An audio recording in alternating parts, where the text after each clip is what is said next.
Hood by J M Bulpett. Read by Jack Collard.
Chapter 16. Calling. 1 week into their stay in London, and the two runaways were quickly learning how grim it was to settle in the capital city with very little money. Right from the off, Robbie and Isla had avoided hostels because they were certain the police would check these places first. Hotels were out of their price range and, therefore, out of the question, so they had little choice but to resort to cheap flats or cheaper bedsits with landlords who had a more relaxed approach to the law. After several rejections and a night walking around the West End until dawn because they could not find anywhere sheltered to sleep rough, Robbie and Isla eventually responded to a grubby, hand-scrawled advert placed in a small newsagent's window that offered the cheapest rent. The room was not as bad as they had imagined, however. It was far worse. Not much wider than the single bed within it, the room was tiny, stank of a combination of stale sweat and rampant mould, and also contained a small sink whose tap spluttered and choked murky water for the first few seconds, a 3-bar electrical fire, only 1 bar of which worked, that needed to be fed 50p pieces into a tin box to operate for half an hour, 1 badly fitted, leaking window looking out over a grim trench of dark, narrow gardens, and a shared toilet and bathroom at the end of the corridor, the bath of which was marbled with multicoloured stains and never seemed to produce anything hotter than lukewarm water. The thick-stubbled, hostile-eyed, gum-chewing landlord did not try to convince them to take the room. He knew that it was revolting. But he was unscrupulous and did not ask for identification, only a punishing deposit which took almost all their remaining money. But it was autumn, and at least they were out of the elements. Over the course of their first week, when not looking for work, the two runaways checked through abandoned newspapers searching for stories about the ramming of the police car a few miles out of Chuffing Sodmore. It took a while, but Isla eventually found 2 short articles in the national press, and Robbie's picture even appeared once. "You were hardly mentioned. Why haven't they printed your picture?" asked Robbie. "Probably not missed as much as you," Isla had replied, immediately shutting down the conversation. With money fast running out, the timidity and nervousness of asking people for work soon gave way to something bolder and more resilient, as they were knocked back with rejection after rejection. Their ages counted against them, of course, and some establishments even threatened to phone the police about their taunting, but the two runaways had no option other than to persevere. After a day of refusals, Robbie would lay on the floor of their shared room in his cheap sleeping bag, staring up at the girl asleep on the thin bed in front of him, and wonder what kind of life she had in Chaffing Sodmore that meant this existence was better than the alternative. But Isla Lovecraft was smiling more than he had ever seen her smile before. She was embracing the experience as an adventure, and Robbie came to see that she had a pretty, infectious smile. 9 days after their arrival in London, Isla Lovecraft found a job as a mechanic. Like their landlord, Isla's boss, affectionately known as Dress Sense Dave, was unscrupulous and sailed far too close to the wrong side of the law. However, he was a much kinder, more generous individual and almost immediately adopted Isla as a feisty favourite niece. Dress Sense Dave was a small, stocky, no-necked man who always wore a shirt and waistcoat, hence his nickname, and whose empire consisted of a sprawling scrapyard spilling far out from the brick railway arches in which were housed his workshop and office. There were 3 of us for the interview, if you can call it an interview.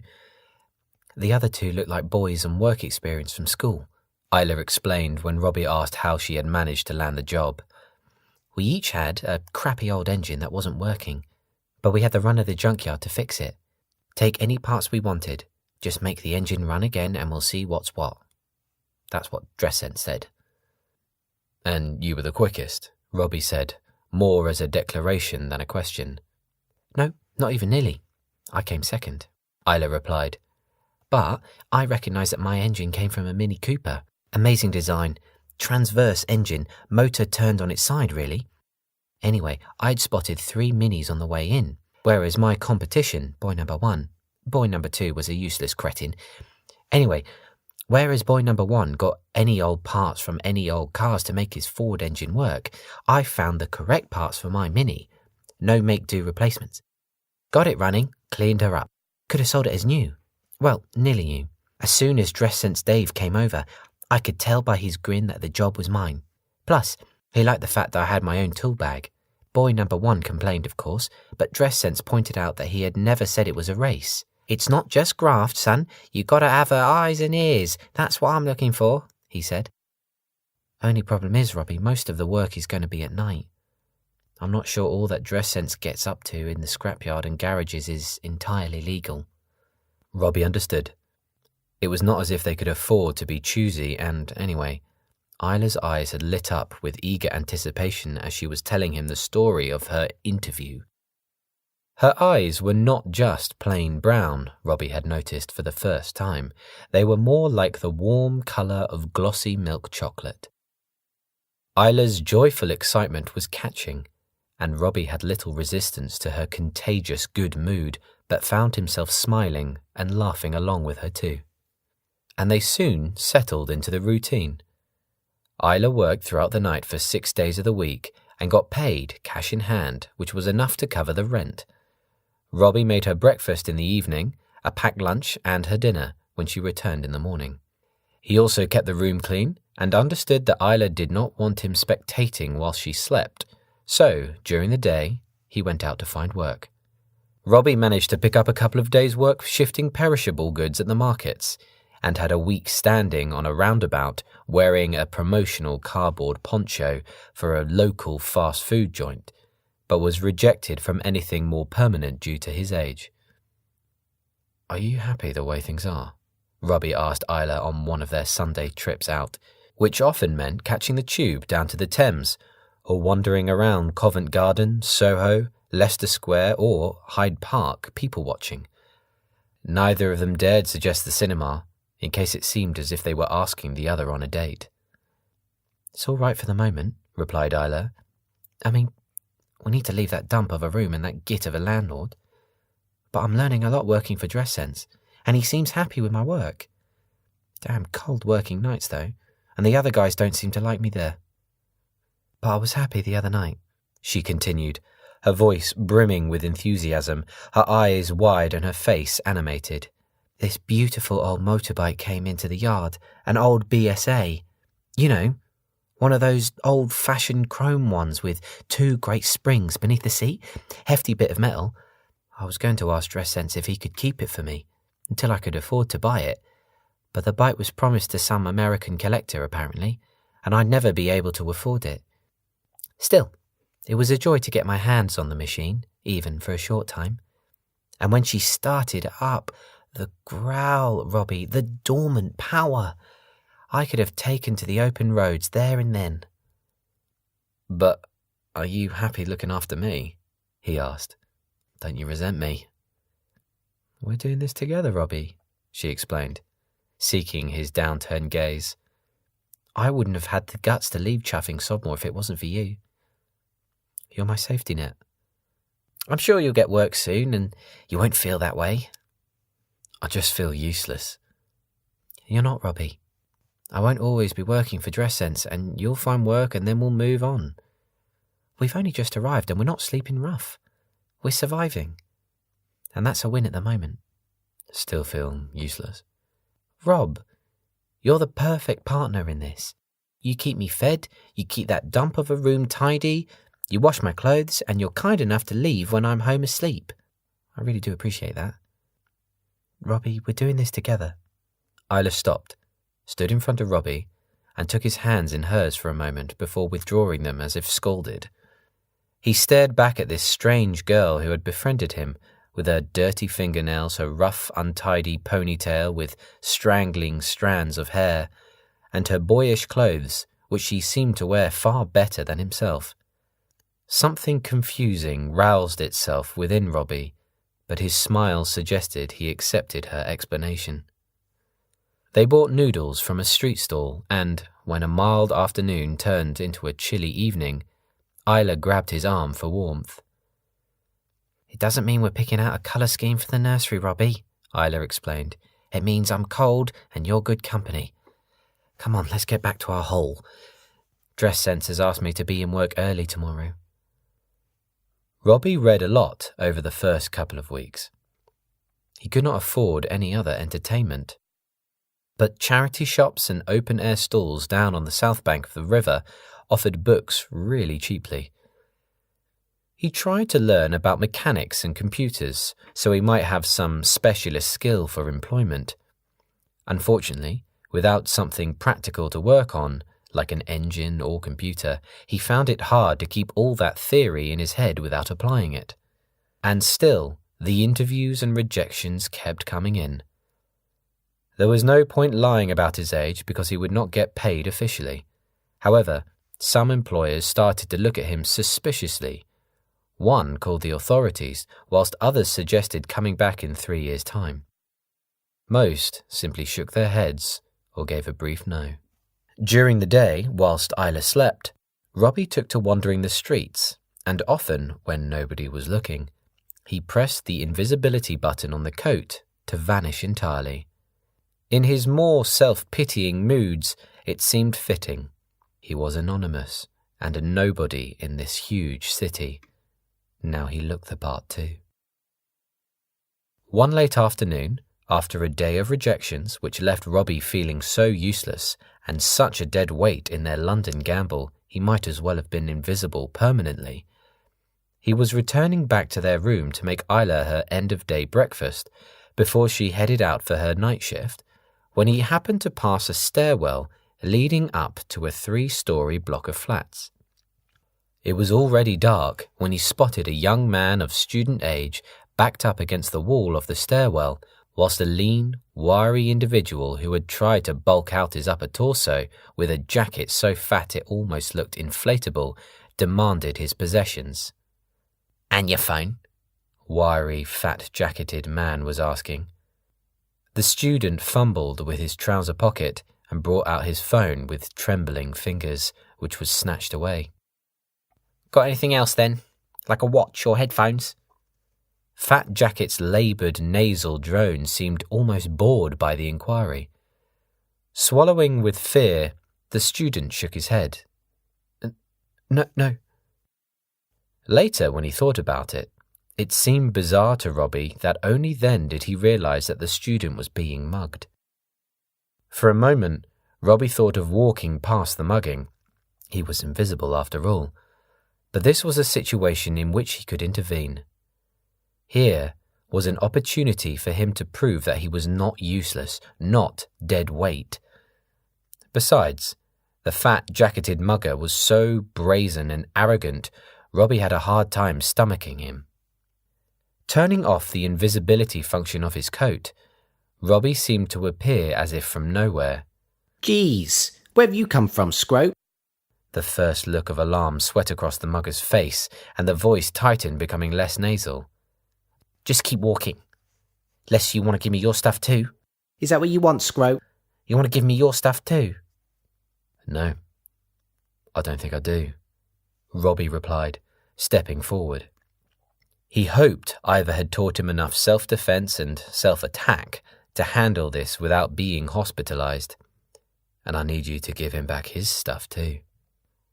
Fat Jacket's face contorted into something like amusement, and, grinning at the student, he pulled out a black finish 4-inch blade. Robbie could almost see the spittle flung off his lips as the mugger said the word, "Off." However, the sensation that dominated Robbie was the calm, instinctive sense of being out of control as Fat Jacket held the student pressed against the wall with one hand and brandished the black knife in Robbie's direction. "It is the knife that opens the other self," a voiceless echo resounded in his head. Without being fully conscious why, Robbie sized up the mugger and reckoned he was the same height as himself and probably had a longer reach, but almost certainly weighed considerably less than him. He did not even flinch as the mugger made a slight feint at a slash with the blade. A warning, a bark, not a bite. "You're making it worse," cried the student victim. "It'll be over quicker without you." "Listen to him," advised the mugger. Robbie stepped forward again, and now Fat Jacket was all bravado, but panic was in his eyes too. The mugger's reactions were telegraphed to Robbie so many seconds before they happened. It was as if Robbie had already been texted the instructions for the encounter. A forward thrust of the arm with the knife. Another warning, no real attempt to stab. With shocking speed and precision, Robbie grabbed the mugger's wrist, snapped the arm to full extension, and drove 2 knuckles through the padding and into Fat Jacket's inside shoulder joint.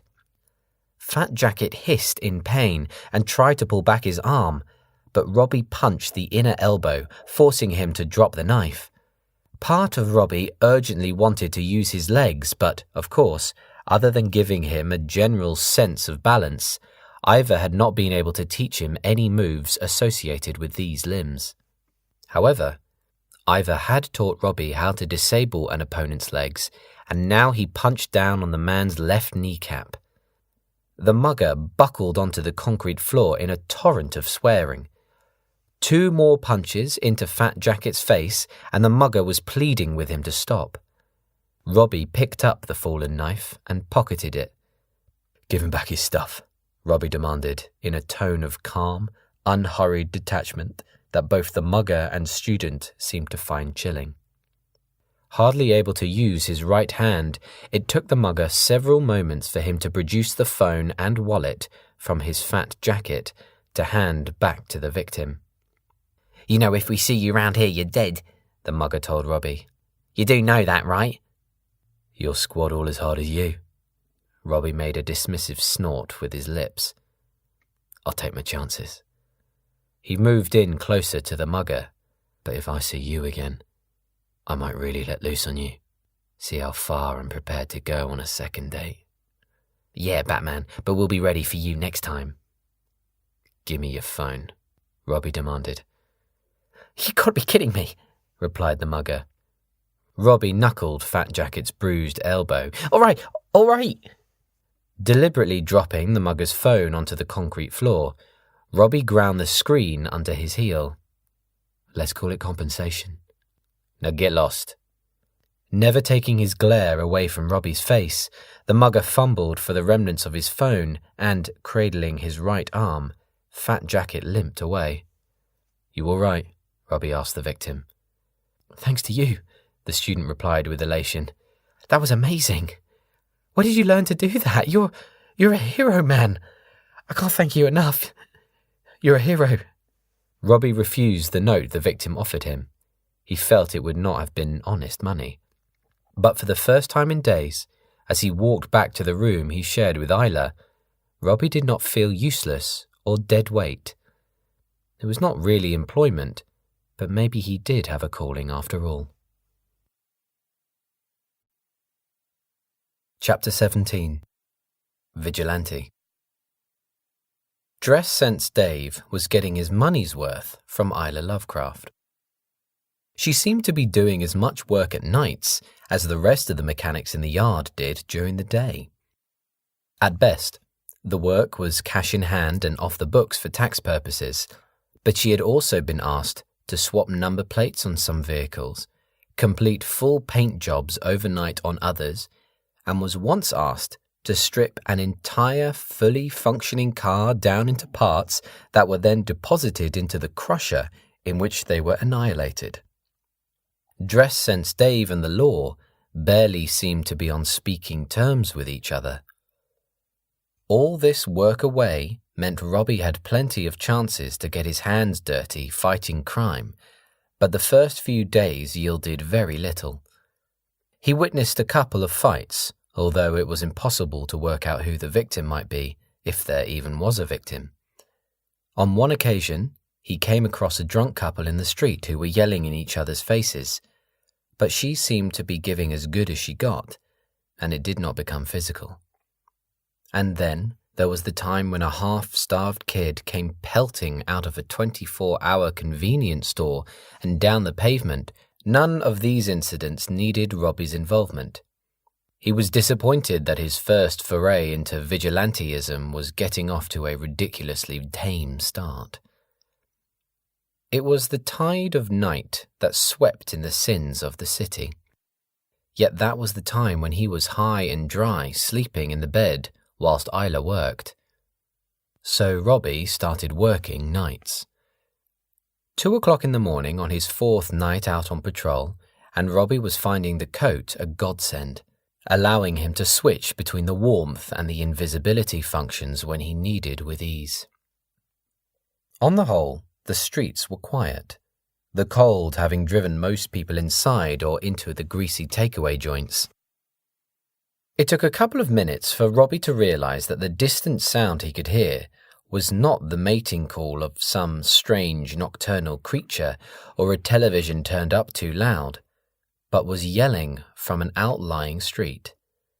The cries echoed off and around the gullies and gulches of the buildings confusingly, but eventually Robbie managed to locate the source. Standing at well over 6 feet in height, the giant was wearing a t-shirt, even though it was the early hours of a November morning. Robbie guessed the man was a bodybuilder and suspected steroids. He was pounding his immense fists on the front door of a semi-detached house. Inside, Robbie could hear the sobs of a woman and child. Neighbors' lights were on, and some were peering out behind curtains, but none of them too conspicuously, as the man was freely dishing out threats to anyone who dared interfere. Another furious hammering on the door, and an ominous crack sounded from the wood. Robbie turned on the invisibility function of the coat, and found that the adrenaline meant that the cold hardly touched him at all. He stalked closer. The giant was demanding to be let into the house, alternatively coaxing the woman inside to open the door and then threatening to kill her. Robbie crept closer. He did not need to get too near to hear the woman crying out on the phone to the police. The giant's name was James White, and she was pleading with them to arrive soon or it would be too late and he would be through the door. Maybe James White was all mouth and would not harm her, but his threats were terrifying, and clearly both the woman and the children inside were beside themselves with fear. Robbie sized up the man. He was far bigger than himself, far more powerful, and wound up to a pitiless degree. "Why don't you leave her alone?" an elderly woman called down from her window. "Shut your hole, woman, unless you want a taste of this," James White spat back, and followed it with a stream of profanities. There was silence in response. Then a voice whispered near to James White's head. "James." The giant reeled around, livid and ready to damage, but no one was there. A dark, empty street. "James," the voice whispered behind him. James White whipped his head around in the direction of the voice. Nothing. "Who's doing this?" he bellowed, but another quality other than anger was in the giant's voice now. No reply. "Leave her alone," the voice whispered to his left. "Leave her." James White swiveled back and forth, but no one was there. "Face me!" yelled the giant. White lunged forward aimlessly, but only felt a rush of air sweep past him. "Leave her alone and never return," the voice whispered. "Face me!" Something was rippling in the darkness, but it was otherworldly, an entity James White could not fight. Rage subsided in the giant's face to be replaced by fear. "What are you?" "I know you, James," the unearthly voice rasped. "Dead?" A pause. "No son of mine would do this," the voice whispered in his right ear, then sounded near the left side. "Hear them sobbing. You do that." James White collapsed to his knees, shoulders heaving with sobs. "I gotta punish her. She called me a coward, called me weak. If I don't have my family, I don't have nothing. Gotta punish her." "Come back here again, and you will never sleep, never rest," Robbie uttered in a low, whispered growl of an older man. "I will haunt you until you are driven mad with terror and you throw yourself in the river." "No, no, no," James White repeated between sobs. "Yes, James, yes," replied Robbie, the S sounds almost venomous in delivery. "I will find you. No doors to hide behind, no witnesses, no one to save you. I will find you, James." Nearby, the police sirens were approaching, but James White remained on his knees, sobbing in fear and remorse, his head shaking as if his brain had caught in some feedback loop. "Never come here again, James, or I shall haunt you." Robbie stayed in the shadows until the police officers led the meek and cowled James White away. He had no idea if the giant would return to the house, but Robbie promised himself that he would patrol this street at several points over the following nights. Only now did Robbie fully understand that he had two weapons in his armory. His programmed knack for fighting and his coat's ability to allow him to scare others witless, as he had in the bog digger's arms and now with James White. These resources gave Robbie a satisfying sense of power, but he also saw that he could do some significant good with them too. The days were getting shorter and colder. Nights ranged from wet and depressing to frosty and savage. It was only as Robbie was tucking the gloves into his coat one wet, late afternoon that he noticed something glinting from a tear in the cuff. He'd always felt that the cuffs had a greater weight than was needed, but only now did the coat reveal why this might be. Both cuffs were lined with a pair of slim metal bars. Somehow, he must have torn the sleeve in his struggle with the mugger. Robbie allowed the tear to unravel a little more, and then carefully extracted a thin but surprisingly heavy bar of gold about the size of a small mobile phone screen. It seemed to make no difference to the coat whether the metal bars were in the sleeves or not. The warmth mode still worked perfectly, as did the invisibility function. The gold was a reserve of wealth for when the wearer found themselves in desperate straits. Robbie knew he was never going to find a permanent job in London until he was 18. The gold was at least a temporary respite from the desperate straits within which he now found himself.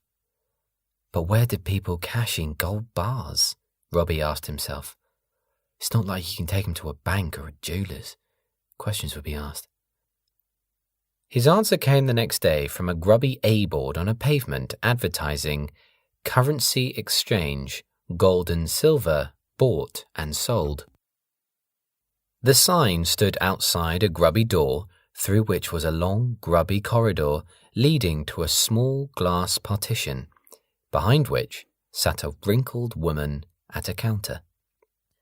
This woman's only response to Robbie's greeting was a curt nod, and she looked back at him with bored, cynical eyes, which widened slightly when he produced the gold bar. Passing the gold through the small gap at the bottom of the glass partition, Robbie watched as the woman weighed the bar. It was 50 grams, and then examined it suspiciously, the wrinkles deepening on her forehead. "It's got no stamp on it," she replied. "No, it doesn't. You're right," Robbie replied with his best poker-playing voice. The wrinkled woman made a scratch on the surface of the metal and then rummaged around on a shelf, producing a bottle of nitric acid. Dripping the nitric acid on the surface, Robbie noticed her wrinkles deepening and producing even more wrinkles when the chemical produced no reaction. "Wait here.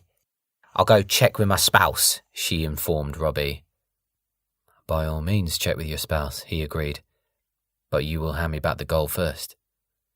The woman hesitated, but then slid the slim gold bar back through the slot beneath the glass.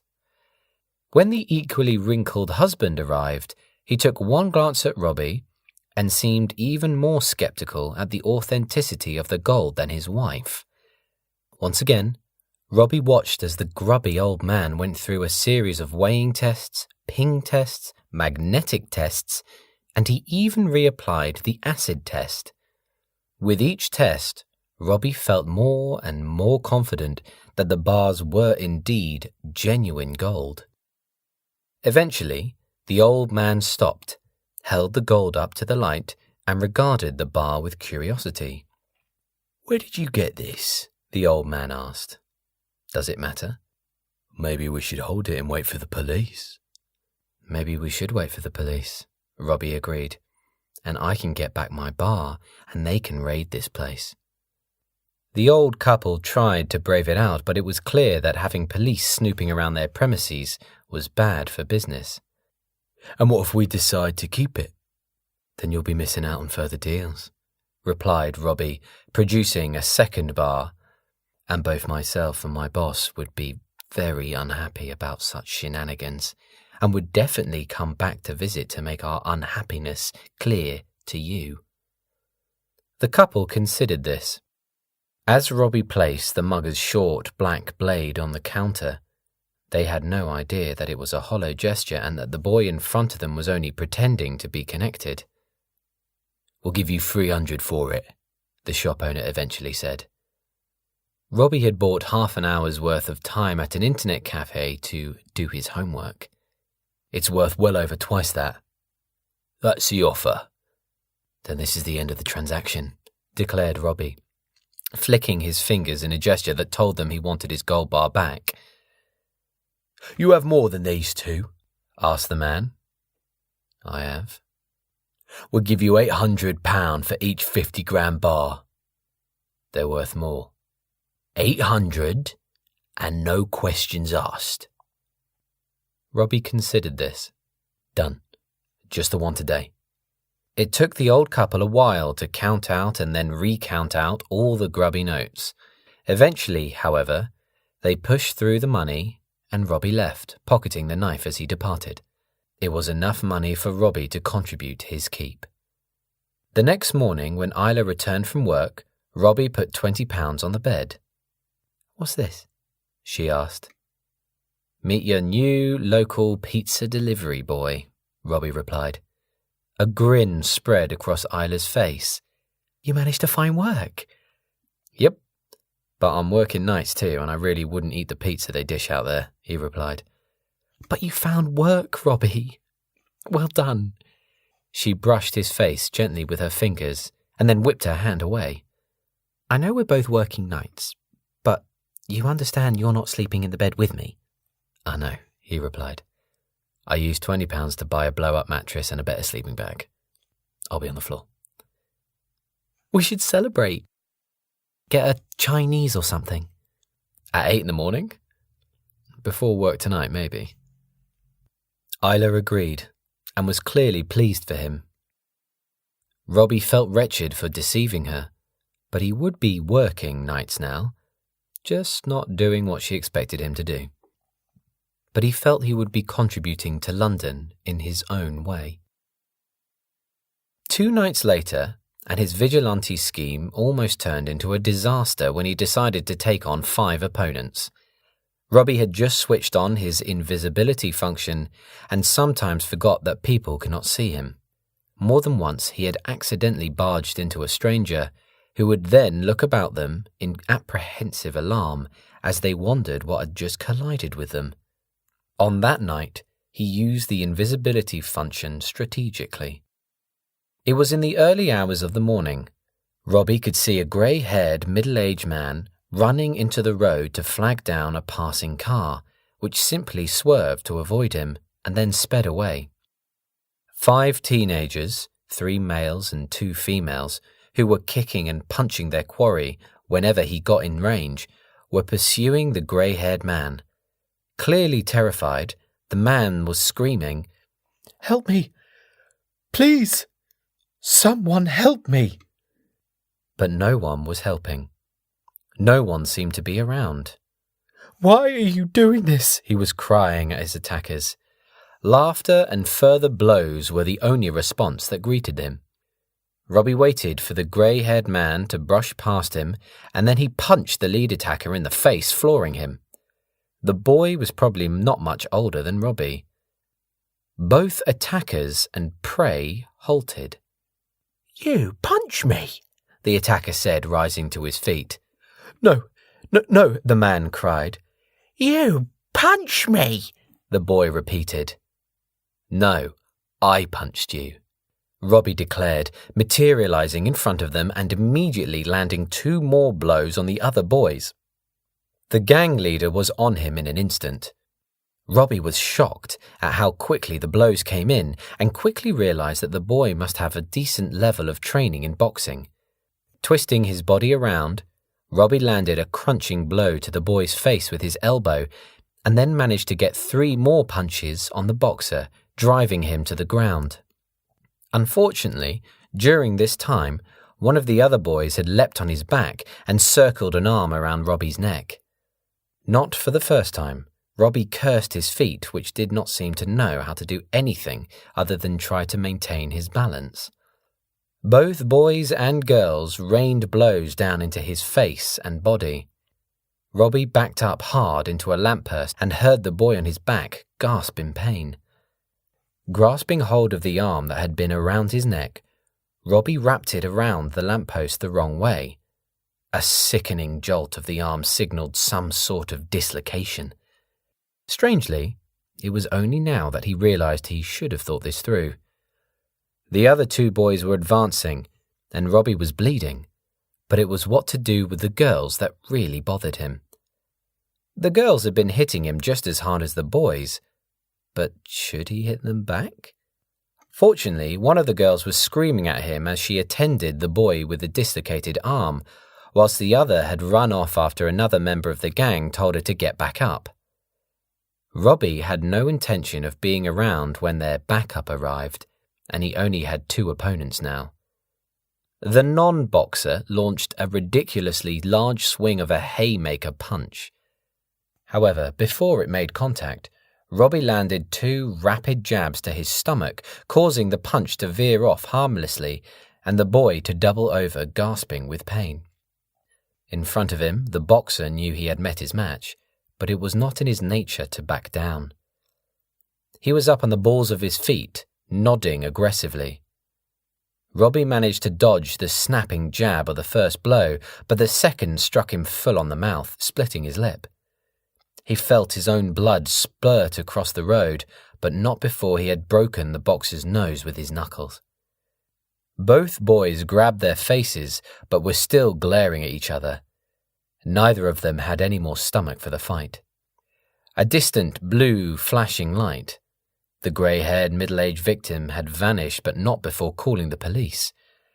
Such an intervention allowed both of them to back down without loss of face. Bad idea, man, the boxer told him. You can handle yourself, but him on the floor there, the one you damaged, he's connected. One of John Parry's clan, you get me? Stay away from here, man, or you'll get more than hurt, yeah? Robbie recognised the words as a truce and backed off 1 or 2 paces, and then ducked behind a van, where he pulled up his hood and turned on the invisibility function of the coat and, to all intents and purposes, vanished. He had to cup a hand to his face to stop the drip of blood giving away his position, but even through the pain of the beating, Robbie managed to gain some pleasure as the boxer emerged from around the end of the van and looked astonished that he could see no one there. The boxer quickly checked beneath the van, but the police cars were closing in. Therefore, the 4 teenagers stumbled off, leaving a breadcrumb of blood trails behind them. Robbie was in no state to gloat. What had he been thinking? There was no way he could take on 5 opponents without receiving a pasting. He was just lucky that the other 4 were not all as competent fighters as the boxer, or, coat or no coat, he would now be lying unconscious in the road waiting for a date with a couple of paramedics. Somehow, he managed to limp and stumble his way back to their bedsit room before Isla returned, but did not have time to clear up after himself, so spatters of blood freckled the sink. Besides, there was no way he could disguise his injuries. As expected, Isla looked horrified on seeing him, and immediately took over the cleaning of his wounds. What the hell happened, Robbie? Robbie had already rehearsed his story on the long stumble home. 3 drunk customers called for pizzas but said I'd delivered them too late. They refused to pay, I refused to leave, it all got a bit lively. God, Rob, you have to know when to pick your fights. Robbie winced as she dabbed at his split lip. How was Isla to know that the very same thought had crossed his mind too? We can't even go to the police, can we? Not the best for 2 underage runaways. Isla was cradling his jaw gently with one hand and making sympathetic grimaces and flinches as she cleaned up his face with the other, genuine concern for him in her eyes. Robbie had not noticed the little constellation of moles and freckles running down from her right cheek to her neck. Far from diminishing her looks, however, they only seemed to enhance how unique and individual she was, along with the smudges of grease on her cheeks and chin that were more attractive to him than any makeup. Promise me you'll look after yourself, Rob, Isla added. It was as if they'd only just noticed the close proximity of their faces. Isla suddenly moved back and away from him before the situation became any more awkward. Well, what was I expecting? Robbie asked himself. It was hardly like she wanted a bleeding kiss with me. Chapter 18. Consequences. Being a vigilante was not the life of daring comic book crime fighting Robbie had expected. It was painful, occasionally grubby, frequently humiliating, and often inexact or ambitious. But Robbie still believed he was making a difference. It had had its moments, of course. The satisfying yelp when he had wrenched an opportunist handbag thief from off his moped, dislocating the man's shoulder in the process. The time when he had taken on 2 homophobic guys in their early 20s who were chasing down a slight figure and Robbie had made them beg forgiveness from their victim. The occasion when Robbie had shadowed a gang, causing vandalism and intimidating passers-by, invisibly picking them off one by one until, driven witless with fear, they scattered and pelted for home. It was becoming more of a fact each day that the invisibility function was probably more effective than Robbie's ability to handle himself in a fight. Certainly, the young group of female bullies picking on the lone girl clutching a folder to her chest found so, when they fled screaming after phantom voices kept whispering their own jeering phrases back into their ears. As too were the pair of vehicle thieves who mentioned stealing motors to order for John Parry, but were astonished to find the car doors slamming back onto their fingers. As always, it was often not clear-cut whether Robbie should intervene at all. Should he become involved in a drunken fight between two men? How about tackling to the ground a homeless man who had stolen a sausage from the open grill of a street vendor? What about a female martial artist taking her retaliation too far against appalling insults and threats from some sexist goon? Who were the victims in these cases? Robbie often just remained uninvolved. After the incident with the gang of 5 with the boxer, Robbie put the brakes on his vigilanteism for several days. Besides, he and Isla had other concerns. "You come in late and disturb the other tenants," their landlord complained without any sense of conviction. Then he purposefully looked at Robbie, whose face was a mixture of cuts and yellowing bruises. "And look at the state of him. God knows what he gets up to. I want you gone." "You have to give us notice," Robbie shot back. "Oh, would that be in the agreement you didn't sign?" the landlord spat back. "Robbie, leave it."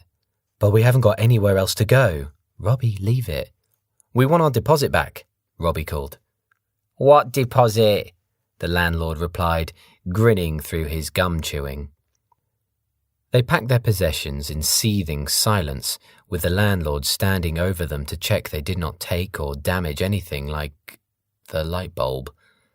Once downstairs, 4 men of Asian descent made way for them, the new tenants. Isla and Robbie had done nothing wrong. The landlord had just seen a chance of making more money from a greater number of vulnerable desperates. "I want the money back," Robbie said. "And I want a Caribbean island, son," the landlord returned. "And frankly, I've got more chance of seeing my dream come true."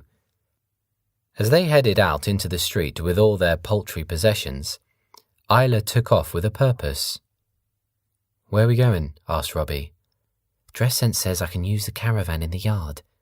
It's small and crap, but still better than that hole. Plus, it had the added luxury of having 2 beds. Robbie had not visited Dress Sense Dave's scrapyard before. Behind the immense metal gates, beneath the looming brick arches of the railway, on the outskirts of the canyons of discarded machinery, squatted the small 2-tone caravan that was to be their new home. It was smaller than their bedsit, but was cleaner, other than the dirty mugs and old newspapers left by the men who sometimes used it for breaks during the afternoon. Dress Sense Dave showed them to the caravan himself, his thumbs in his tiny waistcoat pockets. The old mechanic and scrap dealer made no attempt to hide the fact that he was eyeing up Robbie's cuts and bruises. The old mechanic and scrap dealer made no attempt to hide the fact he was eyeing up Robbie's cuts and bruises. "You've been in the wars, son. Don't worry. None of my business. No one'll jump you here." As he showed them around the tiny space, Dress Sense warned them that the men were still likely to come in during the day to make a brew. "Sorry, but that's the price you pay for such cheap rent and such a charming landlord. Still, I guarantee my boys won't thieve from you, and if you pull out them cupboard doors or put up a sheet to divide the bed, you 2 sleep in from the rest of the caravan." "It's not what you think, Dave," said Isla, knowing that she was going to have to keep repeating the phrase as if on a loop for the rest of the day. "We'll need both beds." "I don't think anything, sweetheart," Dress Sense replied with a knowing wink, before adding as he left, "but I think I'll just leave you 2 to get cosy and comfortable." The caravan was a little too cosy for comfortable living for 2, However, it did have the advantage of two distinct areas. Isla, as suggested by Dress Sense Dave, divided hers with a sheet hung from a line in the ceiling. They rarely got in each other's way, and Isla developed the habit of sitting in the open doorway of the caravan, gazing out over the yard or fiddling with pieces of machinery. For his part, Robbie had his two projects to keep him occupied. Robbie's first project was terrorizing their previous landlord into giving them back the several £100 worth of deposit they had paid him. The landlord, Bradley Novick, was beginning to feel he had been personally targeted by a ghost assigned to him alone. It seemed like almost every time Novick returned to his house, items had shifted. Sometimes there was a blurred shifting of light in the periphery of his vision, and now there were messages daubed in his wife's lipstick on the mirrors and the windows, all demanding, "Give them back their deposit." It was getting worse. Bradley Novick was beginning to hear voices too. Once he glimpsed an apparition with half a face. He was on medication for his sleeping, and now his wife was constantly screeching at him to "Make it stop! Do as it asks!" "It's a matter of principle, sweetheart," he declared. "If I'm fair with them, I'll have to be fair with the others." But she was threatening to leave him now. What was the world coming to when a corrupt landlord could not make an honest living? When kids could hire ghosts to throw a scare into ya? Bradley Novick had not believed in ghosts before. He did now. The second of Robbie's projects was discovering the identity of John Parry. He had first heard of the man when Ivor had used Parry's name to intimidate Terry Cairns Nash in the hospital waiting room after the fight with Anthony and Billy Mills. Now, it had cropped up several times in London too, and Robbie grasped that John Parry seemed to be the driving force for many of the crimes in this part of London. Before he had broken their fingers with the car doors they were attempting to steal, the car thieves had mentioned a cul-de-sac and the Close, as well as the general neighbourhood where Parry lived. John Parry would do his nut if these rides turned up anywhere near the Close. That cul-de-sac's like a freaking fortress.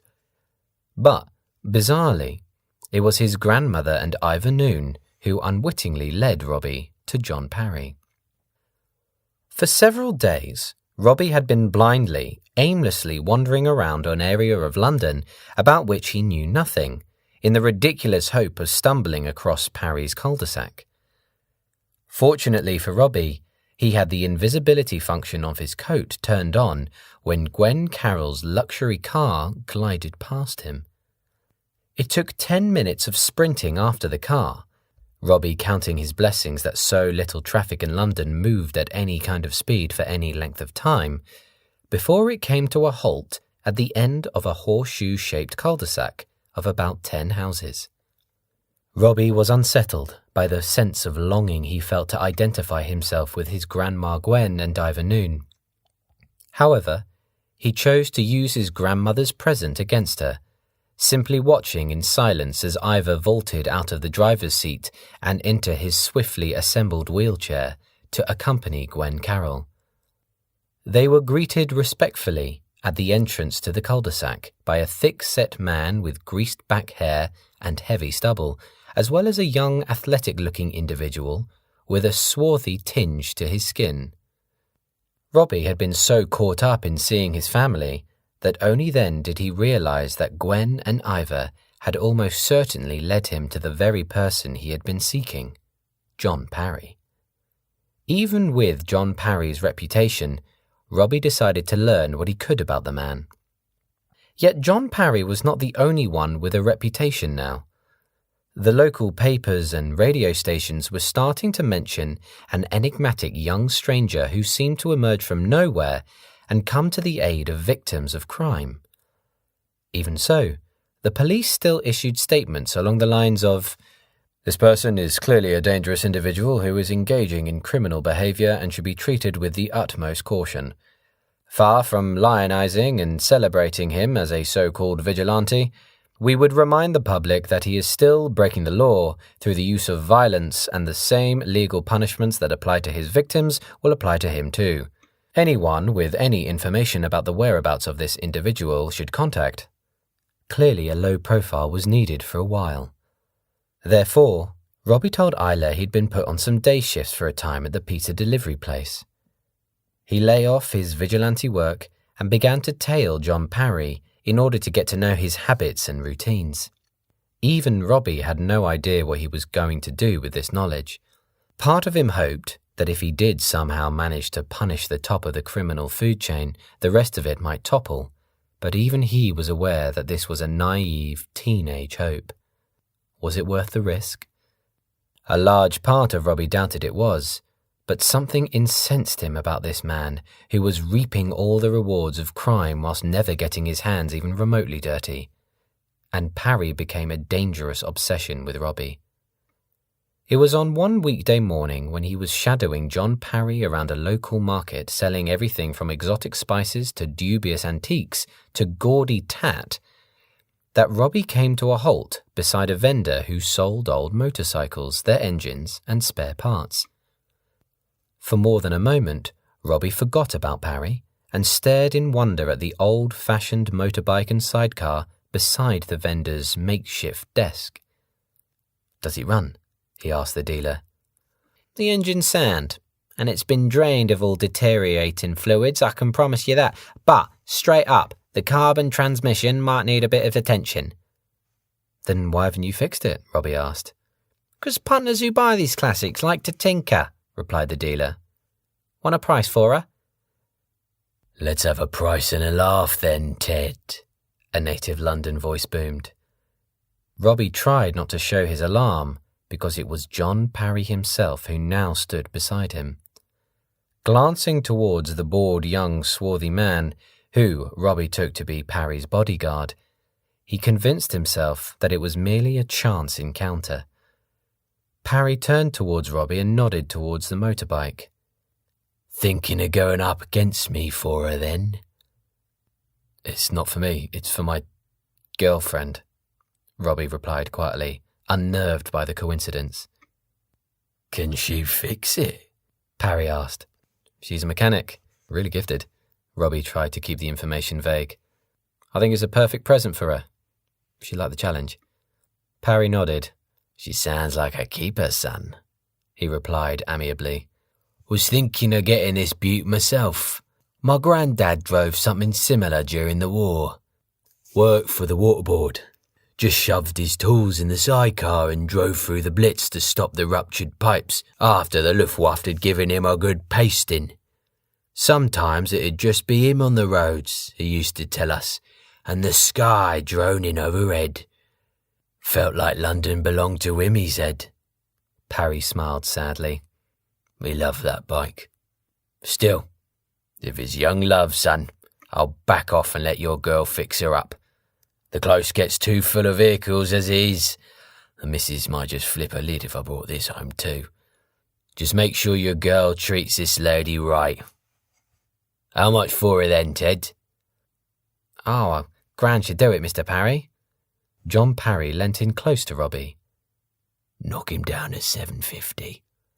Don't give him a penny over 800 yet." The episode spooked Robbie. Parry had been friendly and kind to him. Right there and then, he decided to lay off Parry for a while. Yet he also knew he had found the perfect present to thank Isla for all she had done, as well as finding them the means to travel should they need to move on, as long as she could fix the bike. Robbie put down a deposit to secure the bike and then rushed off to cash in another gold bar. It took him most of the afternoon to push the motorbike and sidecar along London streets, having to endure the beeps and swearing of motorists irate that he was getting in their way. Finally, in the last light of the afternoon, Robbie steered the bike in through the scrapyard gates, startling Isla, who was sat in the doorway of the caravan drinking tea. "I'll give you 300 for her," offered Dress Sense Dave. "It's worth over twice as much. And anyway, it's for Isla," Robbie panted back. "It needs a bit of work, but apparently it's sound." "You bought this for me?" Isla asked. Of course, Robbie replied, glancing at dress sense. Saying it was a thank you present seemed to be out of place and might generate awkward questions. It's a birthday present. Do you like it? Isla almost looked pained with shock. Cautiously, she touched the bike as if it was an apparition that might vanish on the first contact. Then, Isla proceeded to conduct a more thorough examination of the vehicle, checking the gauges, brakes, gears and the rest, whilst Dress Sense Dave looked on approvingly at her professionalism. After several minutes, she beamed at Robbie.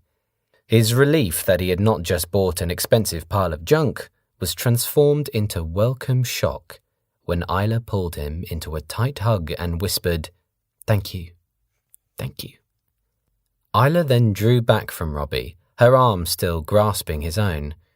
She seemed to examine him anew, almost suspiciously, scanning Robbie's expression for some angle or some reason why the bike might mean he had a hold over her. But Robbie's gormless smile disarmed her, and she repeated, "Thank you." The embrace with Isla was monumental for Robbie too, or certainly mental. Had he even properly looked at Isla before, he wondered? If so, he would have noticed how Isla's eyebrows were of a slightly darker shade than the colour of her hair. They helped frame her dark eyes beautifully. And had he ever seen Isla truly smile before? He doubted it. Otherwise, surely, he would have spotted that electrical intensity in her expression. "Seeing as it's your birthday and you put in some serious graft over the last few nights, take a couple of hours off to look over her, sweetheart," declared Dress Sense Dave. "And as a present from me, you can fix her up with anything from the yard, free of charge." It was not her birthday, but neither Robbie nor Isla felt Dress Sense needed to know this. They had further good news 10 minutes later, when Bradley Novick, their former landlord, stormed through the yard gates and threw their deposit money on the ground in front of the caravan. "Don't know how you did it, but call off your pet poltergeist now." The landlord looked far thinner and more gaunt than he had the last time they had met. Dark smudges beneath his eyes spoke of exhaustion. "I really need sleep, and the wife's threatening to leave. Enough. And don't you ever mention about me giving you this money back. I'll be ruined." For the next few days, every spare moment Isla had that was not sleeping or eating was spent on the bike. Even though late autumn was providing some chilly days, Isla hardly stayed in the caravan at all, but toiled on the bike for hours. "Is it rubbish?" Robbie asked her. "If you're having to spend so much time in it, I must have bought a pile of junk. You haven't even been able to start it, have you?" No, Robbie, she's perfect. She's got compression, which is great. Okay, so I'm having to replace the battery, spark plugs and fuel filter, and do a bit more tinkering, but I expected that. But she's wonderful, Rob. I'm glad to work on her and make her mine." Once again, Robbie found the oil smudges on Isla's face more appealing than any makeup, and the casual skill in which she wound her hair into a twist that was then held up with a single pencil was like a vibrant sculpture he could watch all day, especially when the structure began to collapse and lose, untidy fronds dangling down past her ears or across her face, causing Isla to huff out a breath to blow the strands away from her eyes. A gesture Robbie found both comical and attractive seemed too cold, too distant. A single word strobed into Robbie's mind. Sexy. He was falling for her then. Of course you're falling for her, you moron, a part of Robbie's mind told the mystified greater part of his consciousness. She is your only friend. She's smart, she is skilled, she is unconventionally gorgeous, and you just bought her a present worth the best part of £1,000, even though you have no sustainable income. Why would you not be falling for her? Falling. Yes. It had the same helplessness as falling and the same fear of the consequences that would result in the fall too. Robbie was falling for Isla. As if in fear that Isla would detect this new awareness within him, Robbie often avoided spending too much time with her. One afternoon, however, Robbie stepped past Isla, who was working on Mildred, as she had taken to cooling her motorbike, and back into the caravan to find 2 dirty mugs on the table, a common occurrence, as well as a local newspaper abandoned on the seat that folded out onto his bed. Without really having the intention to do so, Robbie picked up the local paper to read it, but stopped almost instantly. He recognized the picture of the beefy male on the front page staring back out at him. Robbie read the name in the caption beneath the photograph, James White. James White. He knew the name too, but just could not place the man. It only took less than a minute of reading for Robbie to realize it was a picture of the giant bodybuilder he had stopped from breaking down the door, behind which was James' wife's sobbing wife and distraught children. In some ways, James White represented Robbie's first attempt at being a vigilante. Later, Robbie could hardly recall reading beyond the first paragraph of the story, which explained that James' wife was accused of murder, having strangled his wife in front of their children. He was now being held in police custody. Robbie had no recollection of several minutes of his life. It was Isla who explained that she found him on the floor of the caravan crying "No!" over and over again like a possessed madman. As he emerged from the gap in his consciousness, the first thing Robbie was aware of was Isla cradling him, stroking his hair, and issuing soothing sounds. Alarm was in Isla's eyes too, he could see that, but she patiently waited for him to tell the story. It was several minutes before he trusted himself to say anything but breaking into sobs. "I came across him one night," Robbie muttered, shakily pointing at the photograph in the newspaper. "He was pounding a door and yelling threats. I could hear them screaming inside. His wife, the children, their fear.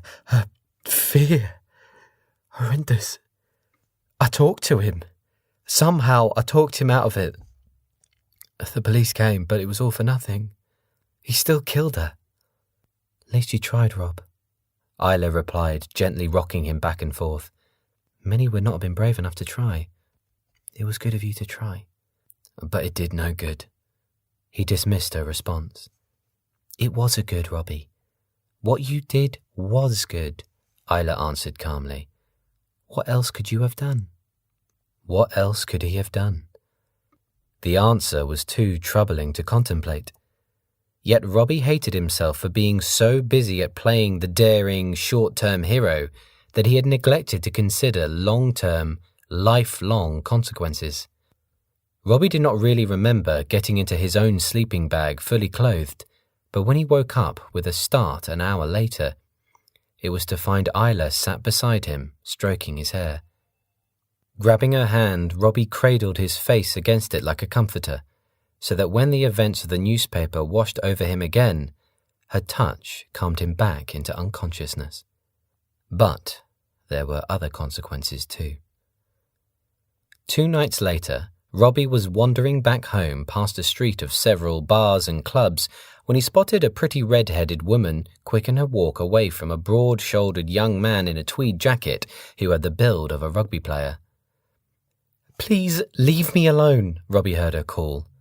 "You don't mean that," Tweed Jacket called back. People were brushing past them in the street, indifferent to her plight, and the young woman was desperately trying to find a taxi, but all of them were taken. Robbie tailed them even closer, barely aware of any of his surroundings. He had no need of the invisibility function now. A seething, single-minded purpose was propelling him forwards.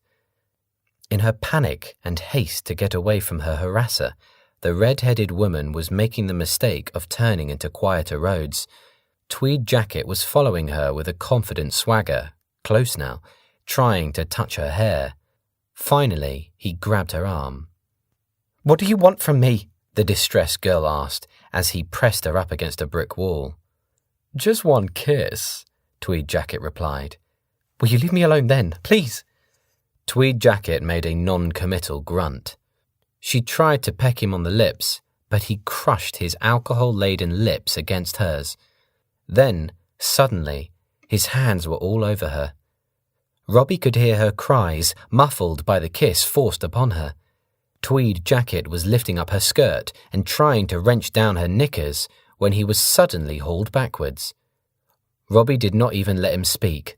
Punch after punch rained into Tweed Jacket's face, and then the young man was on the floor, flailing and feebly trying to defend himself, but Robbie was still punching him into unconsciousness, and Tweed Jacket soon stopped resisting.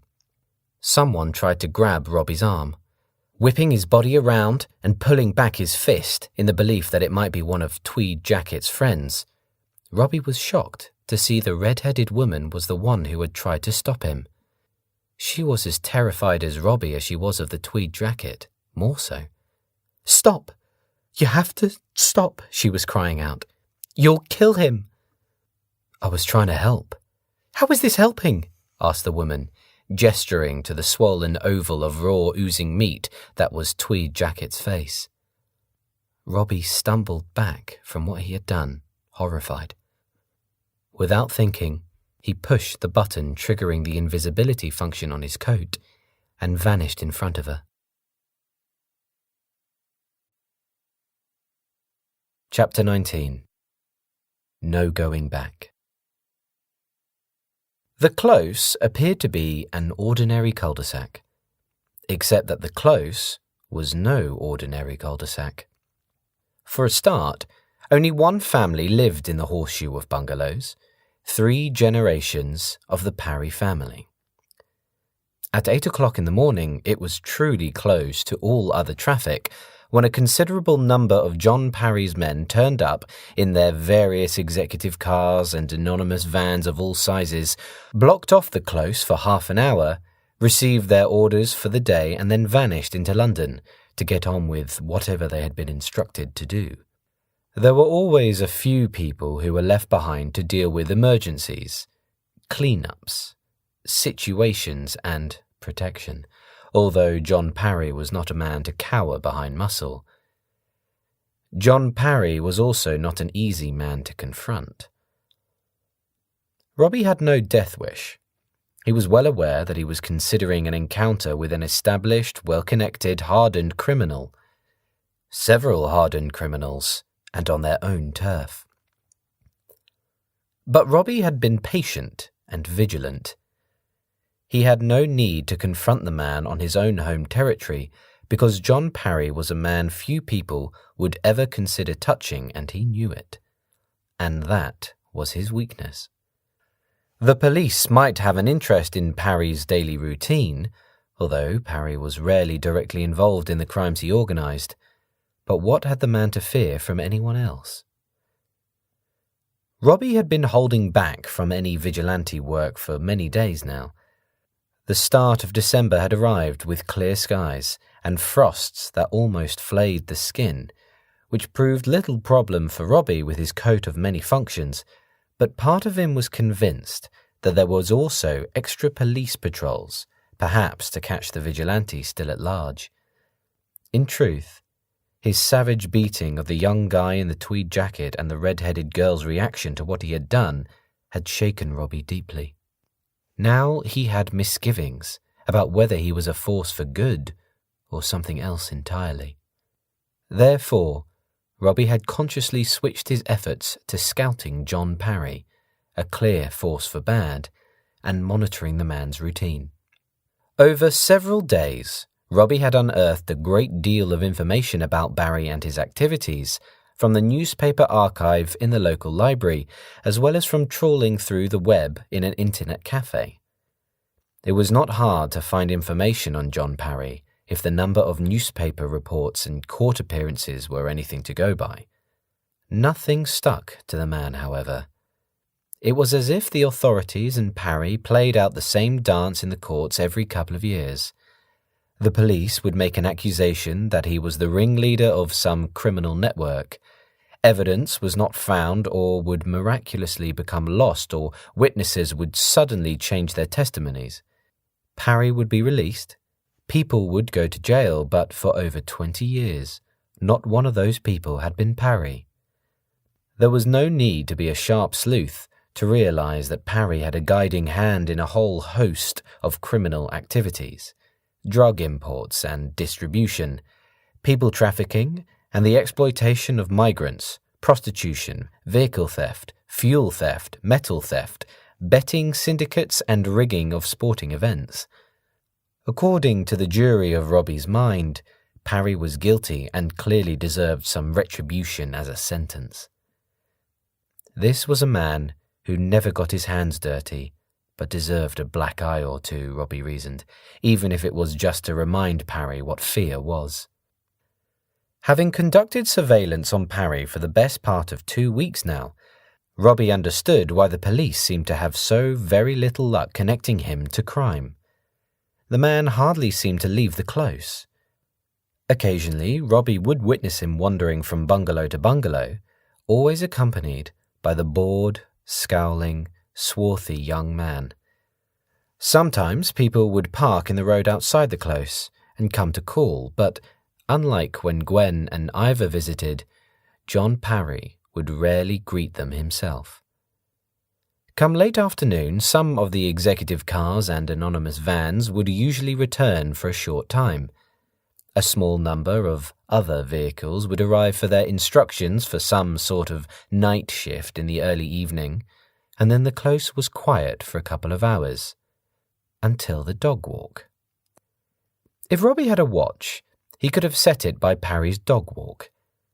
At 10 o'clock exactly, John Parry would wobble out of the close on his old butcher's bike, a lead held in one hand, and half trotting, half running along beside him was his favourite Staffordshire Bull Terrier bitch, Boudica or Bood. Jogging along behind both of them was the scowling young man with the swarthy complexion. The party of 3 would head out of the close, along one of the main roads and towards the park. As far as Robbie could tell, the dog walk was the best and only time he had of being able to strike Parry, and the park provided the best location for an ambush. Hidden amongst the shrubs and bushes, Robbie had slipped his coat into its invisibility mode in order that no one saw him enter the park. Occasional middle-aged joggers would lap where Robbie was hidden, but they had thinned out considerably since the organised 8 o'clock jogging session had ended. There was also the odd dog walker around, and a number of harmless teenagers over by the swings. But Robbie had no fear of any of these people. He was tucked behind a large shrub just off the pavement, peering through the branches as John Parry pedalled closer. The scaffolding pole felt loose in his sweaty grip.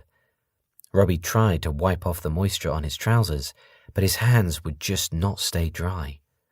It had taken days for Robbie to decide his choice of weapon from the scrapyard.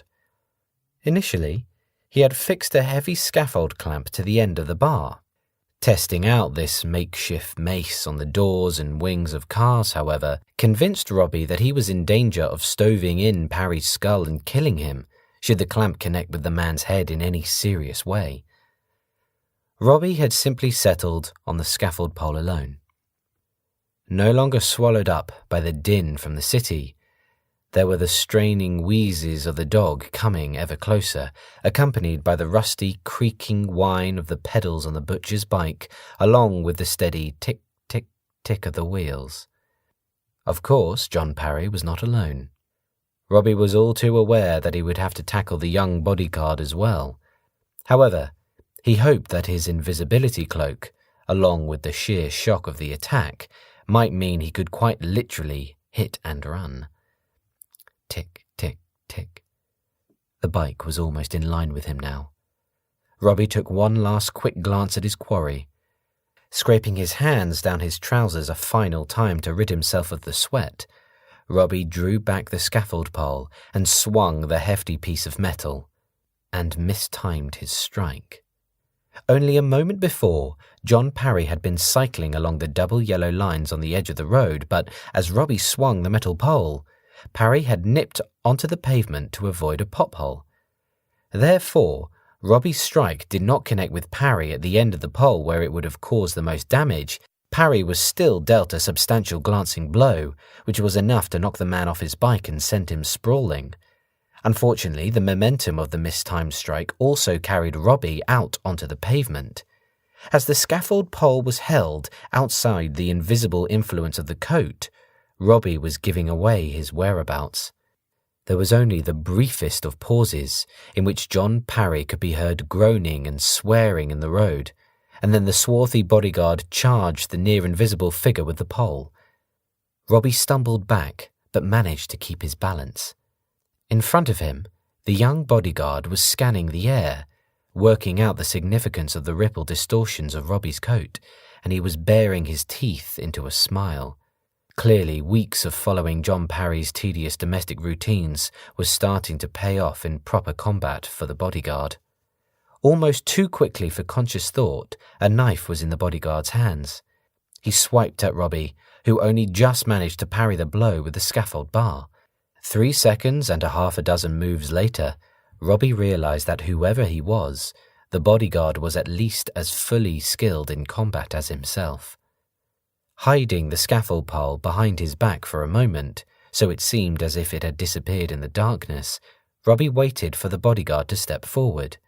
He crouched down and drove the scaffold bar into the knees of the bodyguard and then slammed the pole into his face horizontally, and then across the young man's hand, the knife sent skittering across the road. An excruciating, tugging pain suddenly erupted in Robbie's ankle. Robbie had forgotten about the dog. She did not need sight to sense him. His scent was enough. Biting through the material of the coat, and even the boots Gwen had given him, the dog, Bode, had clamped its considerable jaws around Robbie's lower leg, keeping him anchored to the spot on the pavement in crippling agony. A veteran of dogfights, Bode was too heavy to be shaken off or wrenched from her grip. Even through the pain, Robbie was unwilling to seriously damage the animal. If anyone was innocent in the exchange, it was the dog. However, he managed to wedge the scaffold bar between the dog's teeth and pushed backwards against her jaws until Bode's grip failed. Undeterred, the dog launched herself at Robbie again, but he made sure the scaffold pole was always between her bite and his body. Snatching up the end of the loop of Bode's lead, Robbie hooked the lead over one of the bollards on the roadside and backed away from the snarling, snapping creature now held at bay. "I know you. Hey, sidecar," a voice from the road called out. Too late, Robbie realized that his struggles with the dog had left his face exposed. John Parry was woozily sat up in the road, a grin spreading across his face even as blood dripped from his temples. "You've got balls, son, but not for long.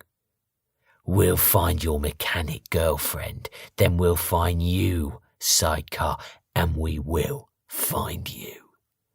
Any anger Robbie had felt towards John Parry drained away instantly. Fear came flooding in. There was a simple choice for Robbie now. He either had to kill Parry, or he had to get Isla and run, and keep running. What had he been thinking? Now he had placed Isla in danger too, and that was unforgivable. Bode's barking had drawn in a couple of the kids from the park who were keeping a safe distance. Now the bodyguard was lurching to his feet, although he hardly looked in any fit state to fight.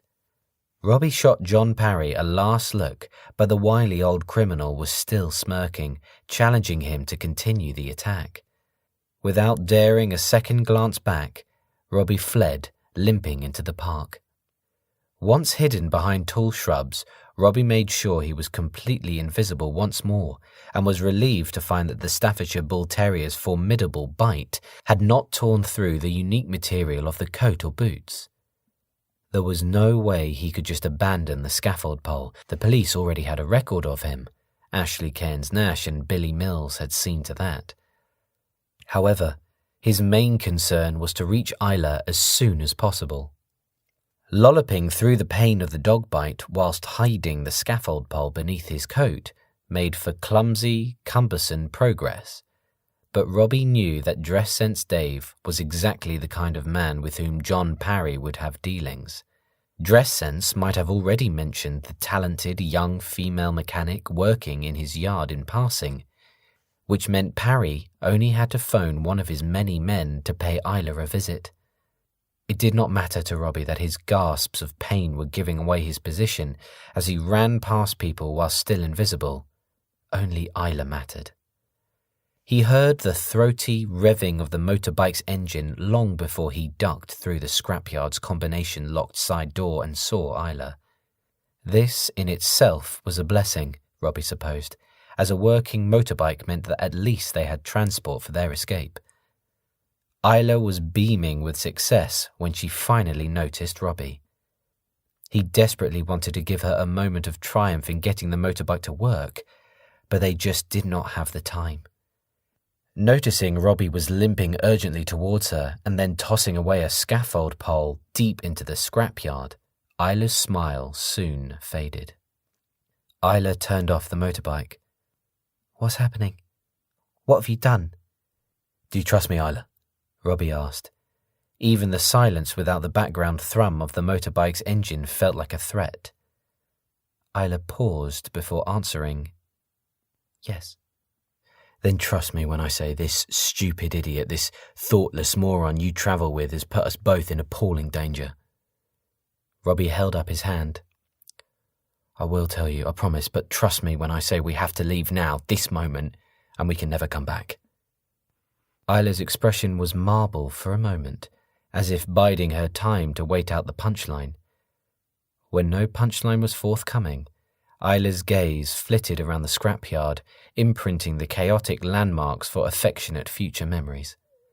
There was no attempt to disguise the resentment in her expression, but she said nothing. "If it was just myself in danger, I would leave, Isla, knowing at least you were safe." Robbie desperately needed to convince her, and quickly. "But without meaning to, I have put you in serious danger too. Trust me, we need to leave, now."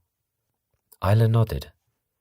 In less than 3 minutes, all their items from the caravan were shoved in the footwell of the sidecar, beside which would be Robbie's throbbing ankle.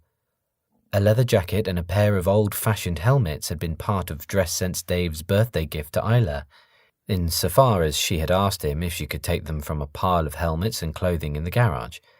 But before Isla put her helmet on, she paused. "What are we waiting for?" asked Robbie. "My tool bag's still in the garage," she explained. "Most of my tools are still in it." Robbie glanced over towards the brick arches inside which were Dress Sense Dave's garages and workshop. "Will there be anyone working there now?" "Just Dress Sense and a couple of others." "Sorry, Isla. You'll have to leave them." "I'll only be 2 minutes." She dismounted from the bike. Robbie grabbed her arm. "Isla, don't." Isla turned to face him, her eyes blazing. "My dad gave me that bag of tools. About the only thing he did give me. I won't leave them." "But Dave might be the problem," Robbie replied cryptically. "He might be bringing the danger." The expression Isla directed at him was equal parts quizzical bafflement and tormented loyalties.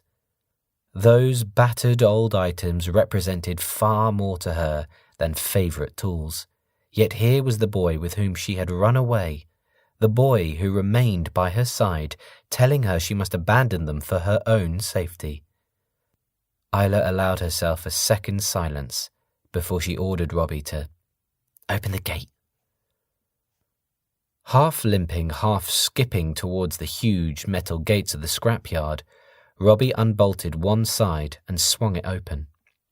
Isla kicked the motorbike into life, and after an experimental couple of lurches steered it out through the open gate, giving Robbie only a few seconds to heave himself into the sidecar before they sped off without any sense of clear direction.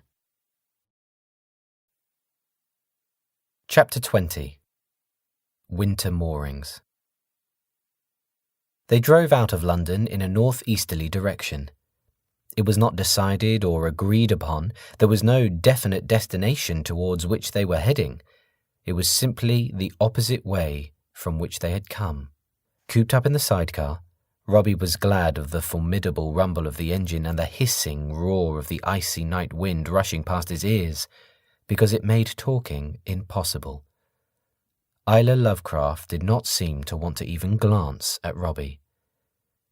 In her face was no joy in the open road, but no sense of fleeing either. She was simply allowing the throaty din of the engine letting rip along the streets to be a voice for her own frustrations. Or so Robbie imagined, as he occasionally snuck a guilty look her way. The first time they stopped for petrol in the early hours of the morning, Robbie began an explanation. Isla, what happened was... She raised one finger as a warning and carried on filling the petrol tank without a word. When Robbie limped off to pay for the petrol, his bitten ankle still throbbing, he half expected Isla to roar off and abandon him. He would not have blamed her.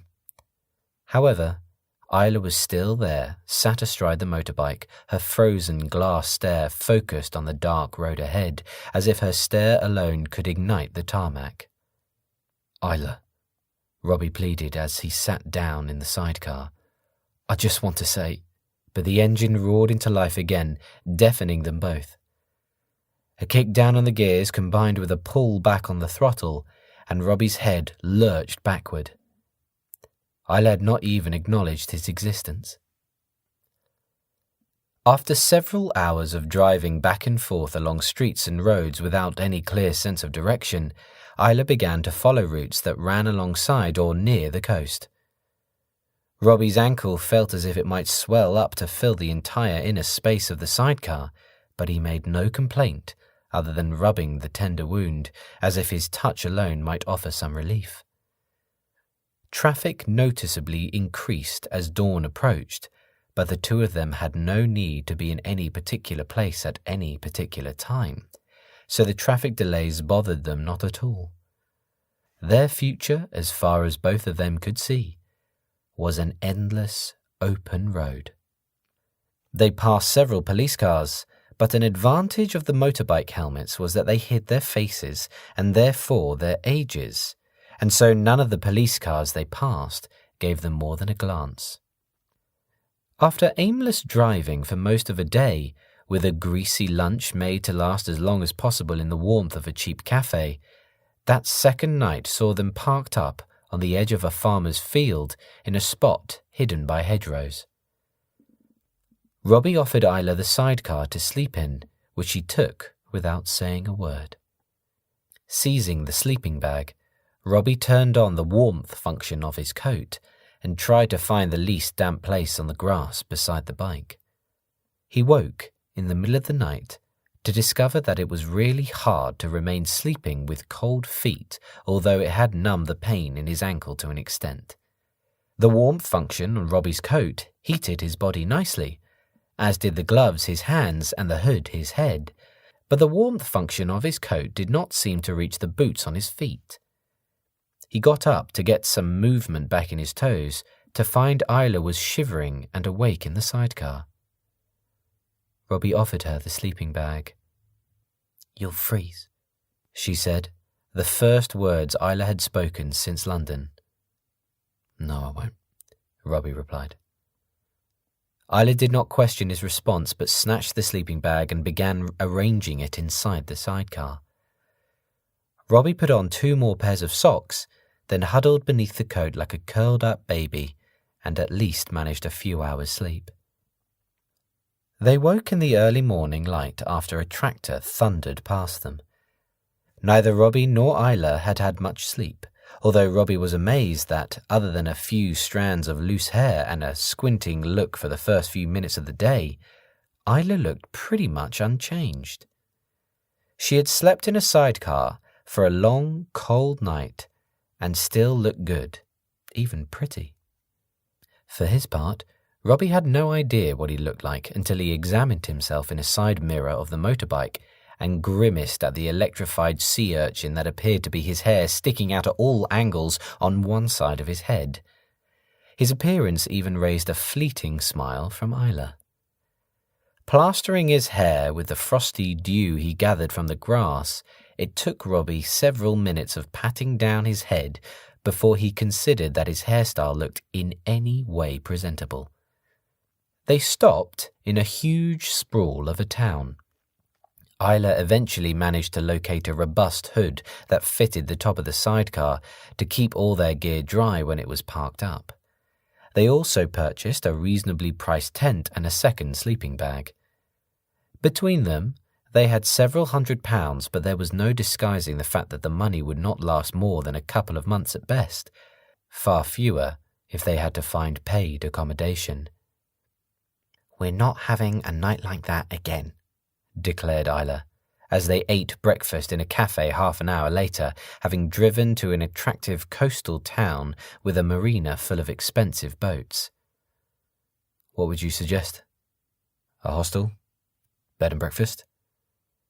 "We can't afford either of those for long. No, I'm thinking of a bit of free luxury," she replied, her gaze fixed on a sight outside the window of the cafe. "All those empty beds just going to waste." Robbie followed her gaze and cottoned on. The marina was full of yachts and motor cruises, and, at this time of year, very few of them were being used.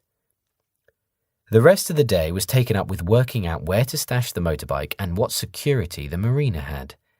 However, one disabled camera and 2 smashed light bulbs later, the two of them were able to pelt, or hobble quickly in Robbie's case, down a pontoon in the early dark of a winter evening and select their boat of choice before security arrived. "This one," declared Robbie, pointing at a luxurious motor cruiser. "No, I fancy a bit of class," replied Isla, heading for a slim, classic yacht. Isla broke the lock on the bow hatch and they climbed into the boat. "Why not break the lock on the main doors?" Robbie asked. "Because that would be more easily noticed by security. Now be quiet, people are coming." They crouched in darkness as the marina security arrived. A torch beam swept over the boats and some distant locks were tried, but then, after a grumbled complaint regarding destructive kids causing extra work and cost, the footsteps on the pontoon faded away. "Put the sleeping bags over the portholes so no light seeps out," Isla instructed. "And use their bedding," said Robbie, grasping her intentions.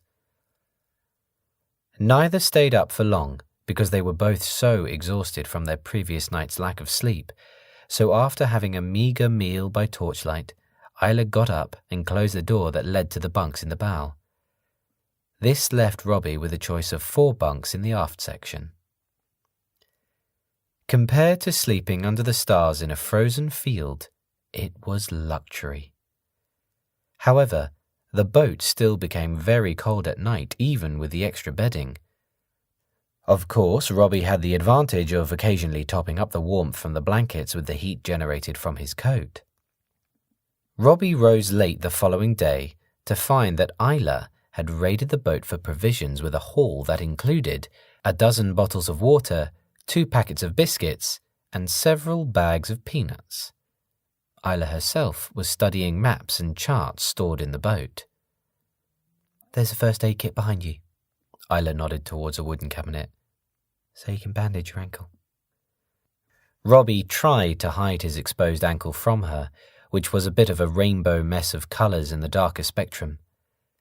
He applied disinfectant to the wound, even though the coat had prevented the dog's teeth actually puncturing his skin, although there were a clear series of indentations where Bode, the Staffordshire Bull Terrier, had clamped down on his leg. Then, Robbie gingerly wrapped a bandage around the wound and changed his socks. Helping himself to a bottle of water and a packet of biscuits, Robbie sat down at the table on the other side from Isla and munched on his breakfast reflectively, gazing at his companion. Almost certainly, Isla would have claimed that she was dressed shabbily in black leggings tucked into thick socks, topped off with the jumper that was too big for her because it had once been his. However, if she had asked him, Robbie would have said Isla looked stunning. He loved the way Isla had loosely plaited her hair into a long braid that was slung over one shoulder, and there was something about the way the jumper both hid her backside as well as enhanced her hip action in how it rose and fell when she walked across the cabin, and the way the material contoured around the molds of her breast. Robbie only realized that the biscuit was paused halfway to his mouth when he found Isla glaring at him, one finger pointing at her face. He had been gawking at her body, and she had noticed.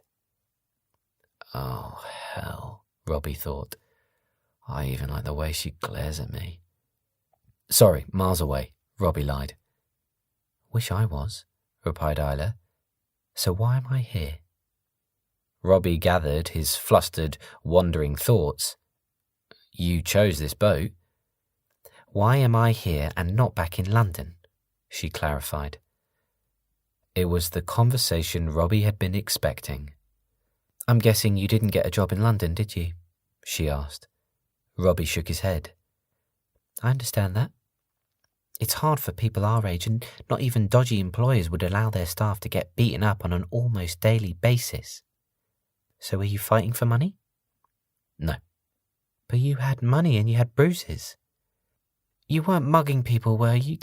Tell me that my birthday present is not bought with stolen money. I wasn't mugging people, quite the opposite. You were begging? No. Robbie would give her the whole truth. This coat was given to me by my grandmother, and inside it, I found several slim gold bars which I cashed in. If you're going to lie to me... Look, Isla. Robbie opened the tear on his right sleeve and pulled out the last gold bar and gave it to her. Isla stopped and weighed the bar in her palm. Heavy. How much is this worth? About £500, I think. How many have you got left? That's it. The last one. You should have told me about this beforehand. Isla sighed. We could have put all that money to good use. We did. I bought you the bike. Isla took a moment to consider this, but did not hand him back the slim gold bar. And all the bruises and cuts? Robbie did not know where to begin. I found out fairly recently that I have certain skills, if you can call them that. No, I'm going to have to take you further back. And Robbie told her. He told her about the fight in Marine Park Gardens with Anthony Cairns and Billy Mills, and he explained about the subsequent move to Chuffing Sodmore with his mother and the way Gabriel Sage treated him in the museum, and then how he became a vigilante in London because he wanted to help, and the things he did, both the ones he was proud of doing and the ones about which he was ashamed. And he told Isla about confronting John Parry 2 nights ago. And Robbie told Isla completely, honestly. The only parts he left out were the functions of the coat. He was saving that one for a particular occasion, as well as what he had learnt about his grandmother Gwen and Ivor Noon, largely because he did not know how to process such things, let alone explain them. Even in his head, they sounded absurd. To her credit, Isla listened without uttering a word, and not even her expression seemed mocking. Such focus on him made Robbie feel as if he was both wilting and wallowing in her gaze. He felt he could keep talking for hours, just so long as Isla kept that intense gaze focused on him. Even I heard of John Parry in the garage, Robbie declared. He put a lot of business dress sense Dave's way. Late night business, if you know what I mean. What the hell were you thinking, Robbie? I don't know. I couldn't get work and I wanted to be useful in some way. I tried to help. I messed up. I'm so sorry. Robbie held Isla's gaze for several moments before expressing what he feared Isla might suggest herself. You should go back. Find John Parry and say you ditched me here when I told you what I'd done. Say that you don't know where I am now. That will be true, because by the time they come for me, I won't be here. You shouldn't be involved in my mistakes, Isla. You should go back.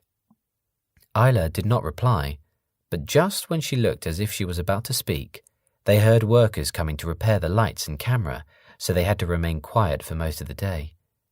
Even when the workers had gone, Isla did not speak to Robbie, but closed the door to the bow cabin so she could be on her own away from him. On the second day, Isla started the morning with, "We're running out of supplies here. We should have brought more with us. Before they fix that last light on the pontoon, we should move to your floating palace tonight." "You're not leaving me then?" "Doesn't look like it." Robbie could have kissed Isla, but the look in her eyes was a warning. She was staying, but it was through Robbie's actions that they were in this mess. Any more slip-ups, and Isla would reconsider her decision. The rest of the day was spent scoping out the pontoon. Just after nightfall, they broke into the much larger vessel. Immediately, they sealed up any light leaks and they went exploring with torches. "That's my bed," Isla declared as soon as they came across a huge double bed in the stern. "It's a big bed," Robbie replied. "Find your own." There were far more supplies on this boat than on the yacht, and the two of them relished tucking into the soft drinks and crisps and party food. "We could spend Christmas on here," Robbie declared. "Maybe, but I don't want to leave the bike much longer. The farmer might sell Mildred." They had found an outbuilding on the edge of a farm, with enough space inside to keep dry the bike Isla had named Mildred. Without trying to find the farmer, they had wedged an envelope with £30 behind the headlamp of the bike with a note saying, "We haven't stolen anything. Just need to keep the bike here for a few days. Please take the 30 quid as rent for the space." "We might have to hop from marina to marina over winter," explained Isla as she scanned a road atlas. "So we're out of the elements, but even in luxury, it really is boring and cold on these things." It was. They often had to keep quiet for far longer than it was comfortable, although most of the day the marina seemed deserted. There was no entertainment on board, other than reading the few books on the boat, looking over the maps and listening to the battery-operated portable radio they had found turned down very low. Unfortunately, they did not get to spend very long in their new quarters. They thought they had been so careful, but day after day of boredom make a person careless. Robbie had been rummaging in the hold for supplies when he heard Isla call out, "Rob, come here." "In a minute," he hissed back, shocked that Isla was using such a loud voice. "Rob, come here." Annoyed, Robbie ascended the stairs to find Isla held far more roughly than was needed by an overweight security guard. Another guard, scrawnier than the first, was stood in the galley. "We don't want any trouble," Robbie declared. "We'll just go." "It's way too late for that," replied the scrawnier of the two security guards, counting off their crimes in his fingers. "We're talking damages to a security camera, new bulbs for the lights, the breaking of locks, the stealing of food and alcohol." "We haven't touched any of the alcohol," Robbie replied. The scrawnier guard held up 2 bottles of champagne he had found in the galley's wine rack. "Yep. When we found you, you were swigging champagne like lords and must have chucked a couple of empties overboard." "You're stealing them and blaming it on us?" "Call it a little Christmas bonus from the owners," the scrawny guard grinned, "for catching the thieves living on their boat. It's your word against ours." "Fine. Blame it all on us," Robbie replied. "Take what you like, but will you let us go, please?" "Why? You're not thinking of making a fight of this, are you?" asked the scrawny guard. "Please make a fight of this," added his overweight companion. Robbie looked at Isla, who raised her eyelids pointedly. Was she telling him to make a fight of it? Robbie's heart sank. He hoped to have left all this behind him in London. The security guards would have thrown the first punch then, he decided. He wasn't starting this. Neither guard appeared to be in great physical condition, but Robbie had learned the hard way not to judge people's prowess in combat by their looks. He also had to factor in how cramped the conditions were in the galley, even on a boat this luxurious. "Maybe I will make a fight of this," Robbie declared. There was a pause in which the air seemed to curdle. "Don't kill me," the scrawny guard eventually replied mockingly. The smile died on his lips as soon as Robbie took 3 steps towards him. Now you stay back and lie on the floor. I told you to let us go, said Robbie.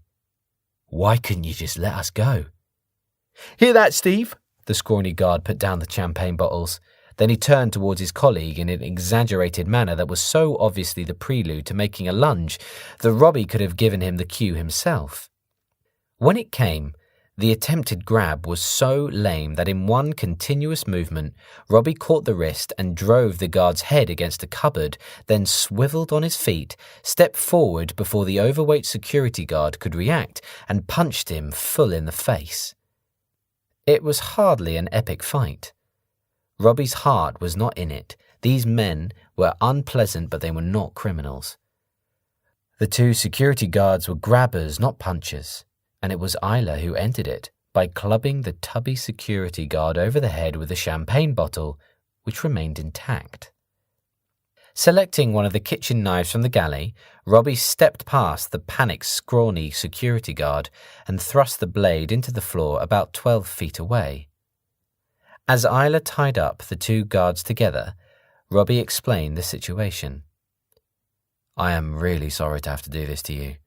Your colleague is unconscious, but don't worry, he is breathing, and I've placed him in the recovery position. When he wakes, you 2 can work together to crawl to the knife and use the blade to cut yourself free of the rope.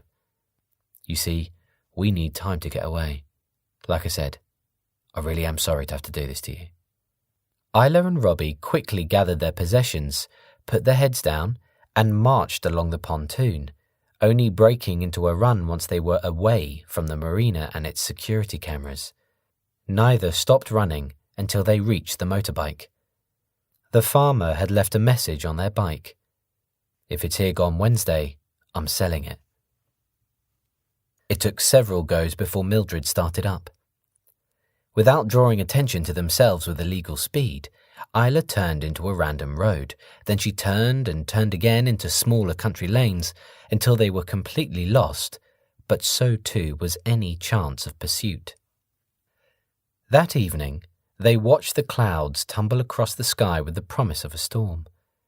They pitched the tent on the edge of woods and ensured that all their possessions that were not under canvas were safely stowed in the sidecar. When the storm came, it was horrendous, and neither of them slept.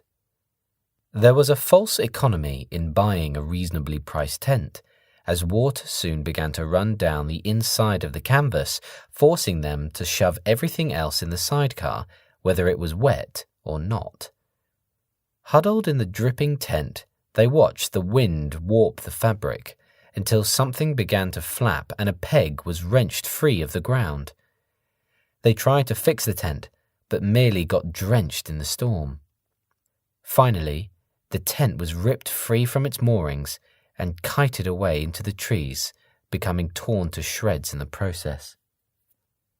Dawn took a lifetime to arrive. They cowered at the foot of a tree. Robbie did not at all resent Isla resting her head on his shoulder to grab snatches of sleep. Keen to show a solidarity with Isla and worried that she might feel the warmth coming through the material, Robbie resisted the temptation to turn on the heat function of the coat and suffered the cold with her. At times, he found himself jolting upright, which must have meant Robbie had been sleeping too, but coming back into consciousness only made the sensations of being saturated in freezing rain even worse. It was just before dawn when the rain subsided. Thoroughly exhausted and miserable, they toweled themselves down and rode to a signposted local leisure centre. They paid for swimming, but did not get anywhere near the pool, as both of them disappeared into the dressing rooms of different genders, and both stood beneath their separate hot showers for at least half an hour. After drying himself off and getting dressed in warm clothing, Robbie leant on the wall of the cubicle and fell asleep. Isla must have done something similar, because when Robbie joined her in the cafe, the hot chocolate she had bought him was still hot. They made a second round of drinks last 2 hours until the staff of the leisure centre asked them if they were intending to purchase anything else, and both agreed to have hot lunches to raise their spirits. Just to remind you that we're closing early today, the waiter informed them as he placed the lunches on the table. Robbie and Isla looked back blankly. You know, for Christmas Eve. They had lost track of time. That Christmas Eve night found them parked up beside a children's playground on the edge of a rural village. It was freezing, and most of their gear was still wet from the drenching of the previous night. Isla looked miserable, and they both knew a long, cold night awaited them. They sat defeated in a little playhouse amongst the swings, the slides, and the roundabouts. I want to give you something, Robbie suddenly declared. A Christmas present and a gift, to say thank you for staying with me. He removed his coat and offered it to Isla. Happy Christmas. Robbie could hardly make out Isla's expression in the darkness, but the tone of her voice suggested disappointment. I can't take your coat. Somewhere across the village, bells were ringing for midnight mass celebrations. It's my gift to you. I'm not taking it, Isla stated adamantly, her teeth chattering slightly. To be honest, I don't like the style and it's impractical for riding on a motorbike. Too long and flappy. Looks a bit flimsy too. That's what I thought, but please, just try it on. Robbie now played his ace. I guarantee that this coat will surprise and delight you. In the dim light, Robbie could only see the dark marks of Isla's eyebrows arrange themselves into a skeptical expression. Well, God knows I could do with some surprise and delight at the moment. Isla permitted him to dress her in the coat.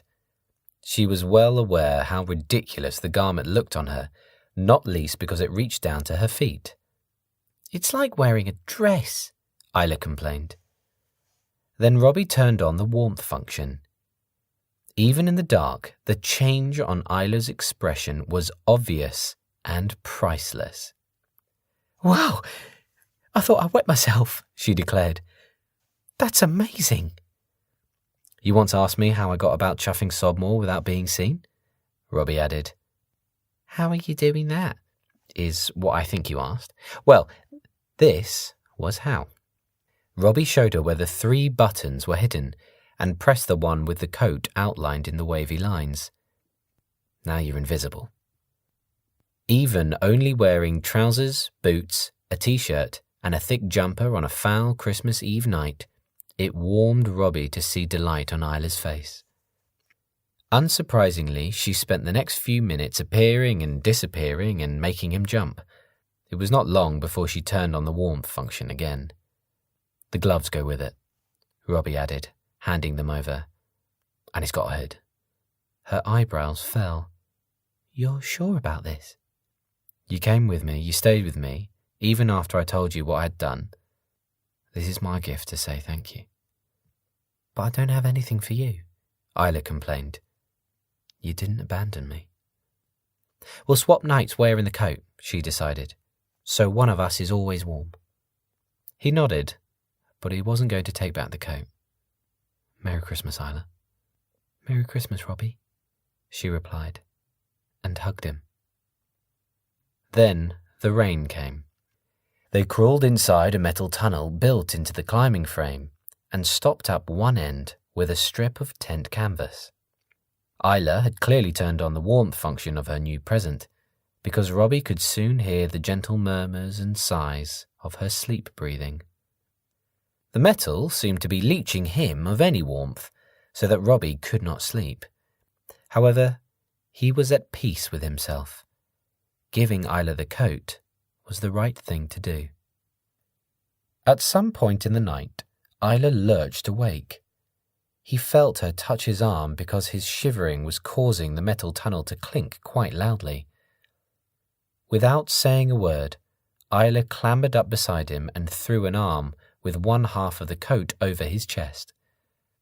For the first time in hours, Robbie felt some warmth and slept for a short while.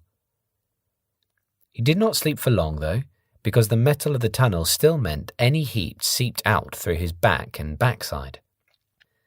The rain ceased in the middle of the night. Carefully shuffling out of the tunnel so as not to wake Isla, Robbie stood stiffly on the sodden bark shavings of the playground and looked up at the stars emerging from beneath the scooting clouds. Orion was low on the horizon, and one of the planets was blazing away and something rapid and bright passed high overhead. But Robbie doubted it was the hood. What did he feel for that brown-eyed girl in the tunnel? That smart, resourceful, forgiving girl who was ushering in a new era of churning thoughts and emotions. That girl who always looked astounding to him every morning without makeup or preparation. That girl whose astonished smile last night when she had discovered what the coat could do gave him more joy than 1,000 hot meals and toasty beds. Was he beginning to... No, it felt too soon, too complicated, and he was too inexperienced to lay claim to that word. But what he felt for Isla was beyond fancying her or lusting after her or any of the terms someone like Barney Toon might have used as a targeting device for the opposite sex. Maybe his vocabulary was too limited, but Robbie only knew of one word for the uncharted emotions that lay beyond these terms, and he was not sure if such a feeling meant he was cursed or blessed.